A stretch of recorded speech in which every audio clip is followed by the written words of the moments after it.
নমস্কার সবাইকে। সবাই কেমন আছো? মা কালীর দয়ায় খুব খুব ভালো আছো। আমিও খুব ভালো আছি। এখন থেকেই ব্লগটা স্টার্ট করলাম। এখন কিন্তু ৮টা বেজে গেছি। আর সকাল সকাল চান করে একদম চা নিয়ে বিছানার উপরে বসে গেছি। নিমকি ভাজা, ঝুরি ভাজা দিয়ে চা খাওয়ার মজাটাই আলাদা। আর বিছানায় চাটা খেলে যেন বেশ শরীরটা যেন মনটা একদম চাঙ্গা হয়ে যায়। আর আজকে সকাল সকাল স্নান হয়ে গেছে, যেহেতু মিস্ত্রিরা এসছে তার জন্য একদম কাজ টাজ গুছিয়ে চা ফা খেয়ে একদম রান্না করতে বসিয়ে পড়েছি। যেহেতু একটু লুচি বানাবো, আর মণিদি তো বাড়ি চলে গেছে কাজ সেরে। আর মণিদিকে মানে তখন আমি লুচি ভাজবো বলে ঠিকঠাক করিনি। আমি জানি অনেক সময় মিস্ত্রিরা বাইরেও খায়। আর আজকে বলছে বৌদি তোমরা একটু টিফিন বানিয়ে দাও, আমরা খাবো। ভালো কথা, কী আর বানাবো, বাঙালিদের তো লুচি ছাড়া আর কিছু নেই। আর আমি একটু লুচি প্রিয়সী, তোমরাও সব জানো। লুচি আর একটু আলুর তরকারি বানিয়ে নেবো, তার জন্য ঝটপট এই যে বসে গেছি। আর আজকে না ছাদে রান্না করছি। এই যে খাবারটা বানাচ্ছি এটা কিন্তু নিচে বানাতে এসেছি। আর হ্যাঁ, মিস্ত্রিরা কিন্তু আমাদের পাক্কা আজকে 25 দিন ধরে কাজ করছে। মানে একদিন আসে, দুদিন আসে, 5 দিন আসে না।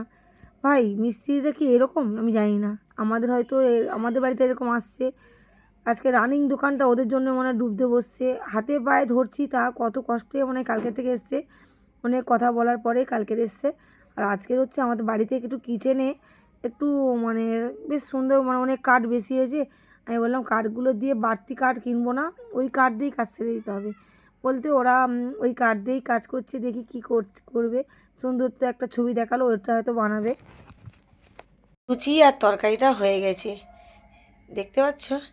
একদম তরকারির কালারটা খুবই সুন্দর, একদম বেশ ঝাল ঝাল করেছে। আর লুচির সঙ্গে একটু যাই বলো, ঘুগনি খাও ছোলার ডাল খাও, লুচির সঙ্গে আলুর তরকারিটা হচ্ছে বেস্ট। আমার তো মনে হয়, তোমাদের কী কী মনে হয় অবশ্যই কমেন্ট করো। মিস্ত্রি দাদার দুটো দাদার জন্য আজকে 3জন আসেনি, 2জন এসেছি, ওদের জন্যই বেড়ে রাখলাম। আমি না এটা না আগে করাই মানে কী করি বলো তো, কেউ যদি খায় বা ওর বাবা বা ছেলে বা মেয়ে, ওরা যদি বাড়িতে কেউ না থাকে, ওদের খাবারটা আমি আগে মানে তুলে রাখি, তারপরে খাই। মনে হয় যেন যতই থাকুক মনে হয় যেন কম রাখলাম কম রাখলাম। হয়তো এরকম সব মাদেরই হয়, হয়তো আমার না।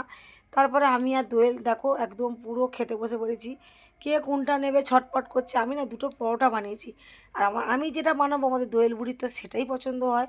তোমরা জানো সব বাড়ির বাচ্চারা এরকম। আর আমাকে দেখো পুরো একদম সিদ্ধ হয়ে গেছি। কী আর করবো বলো।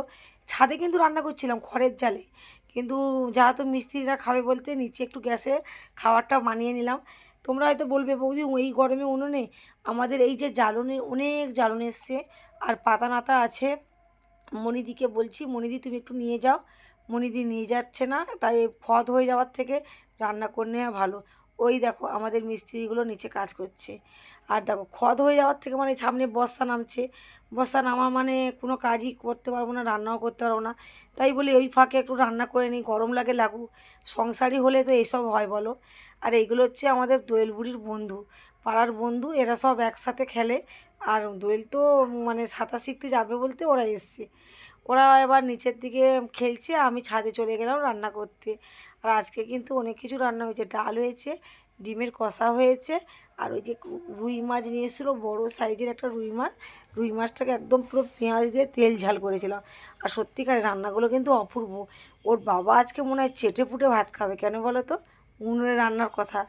আর আমার বর না উনুনে রান্না করলে আমার বর যে কী খুশি হয় জানি না, কেন রান্না নাকি তরকারির টেস্ট সম্পূর্ণ আলাদা হয়। সত্যি কথা, কিন্তু কিন্তু এই গরমে প্রত্যেক দিন দোকানদারি রান্না বান্না উনুনে মানে খুবই কষ্টের বিষয়।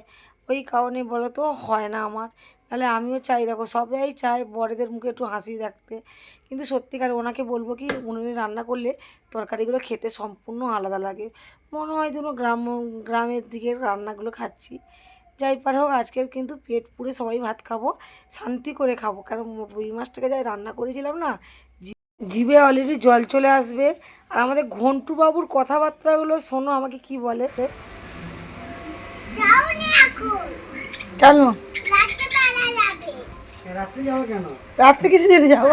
বড় মা, বড় মা হয় হ্যাঁ, এটা বড় মা ঘর। এই টাকা মাঝে টাকা আপনি ঢুকো, আর তুমি ঢুকো। হ্যাঁ হ্যাঁ হ্যাঁ হ্যাঁ হ্যাঁ, হাফটার মতো লেগে যাবে। হাফটা বলে আমরা হাফ আছে তো বলছি। রং করে দেবে, ভালো লাগবে না। আর একজনের ভাব দেখো, নতুন ড্রেস পেয়ে কী করছে, প্রত্যেক দিন অনলাইনে একটা করে জামা অর্ডার দিচ্ছে আর ওইসব করছে।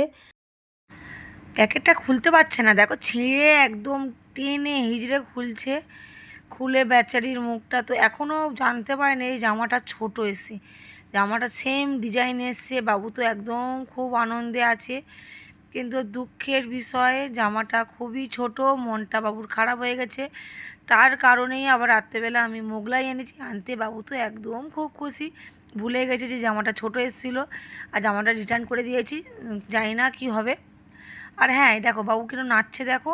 আমরা এখন মোগলাই খেতে ব্যস্ত থাকি, আর তোমরা যে যেখান থেকে দেখছো অবশ্যই চ্যানেলটাকে একটু সাবস্ক্রাইব করে দাও আর একটু শেয়ার করে দাও, আর যতটা পারো মানে শেয়ার করে দাও। আর কি বলবো তোমাদেরকে, তোমরা যে আমার পাশে আছো এটাই অনেক, আর আমাকে সারা জীবন এরকম ভালোবেসে যাবে, আর আমার মেয়েকেও এরকম ভালোবেসো। আমার মেয়েও আমার সঙ্গে আছে, আর ও টিকটকগুলো করে, তোমরা অবশ্যই দেখো ওর টিকটকগুলো।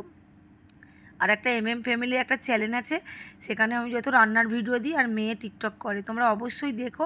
আর চ্যানেলটাকে একটু সাবস্ক্রাইব করে দিও। তোমার দাদাভাইয়ের ছবি আছে আর আমার ছবি আছে।